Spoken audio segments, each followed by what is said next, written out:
Trump has said that he's not happy with the deadly Russian strikes on the Kyiv and that the President Vladimir Putin should stop, but has not said if further actions might be taken against Russia. Overnight into Thursday, the attack on the Ukrainian capital killed at least 12 people and injured dozens of others. The United States President, that is Donald Trump, said that he's also putting a lot of pressure on both sides to end the war in Ukraine following the deadliest attacks on Kyiv that has been launched since last July. Also, it is the latest roadmap that is between the efforts that are trying to pull in between the advancing of a peace deal between the two countries. Also something that the United States President said he would be able to quickly do as part of his election campaign last year. In rare criticism of the Russian President Vladimir Putin, Trump also wrote on the Truth Social that not necessary and very bad timing. Vladimir, stop. The attack has come at a time of growing pressure on Ukraine and President Vladimir Zelensky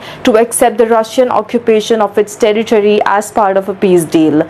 Also on Thursday, Trump appeared alongside the Norway Prime Minister, that is Jonas Gahr Store, at the White House and said that he had no allegiance to anybody, only an allegiance to saving lives. Also, while he admitted frustration with Putin, Trump said that he would wait a week to see if we reach a deal, but the things will happen if their bombing do not end. Also, President Vladimir Zelensky responded to the attack during a visit to South Africa, saying that he felt the United States could be more forceful with Russia to secure a ceasefire. South Africa and Ukraine woo each other as relationships with Trump's turn sour. We believe that if there's more pressure that is applied to Russia, we'll be able to make our oppositions and also the positions closer, that Zelensky told the reporters. When asked if we are willing to make any concessions, Zelensky said that the fact that the Ukraine is prepared to negotiate with Russia at all times is a huge compromise and a ceasefire must be the first step to the process.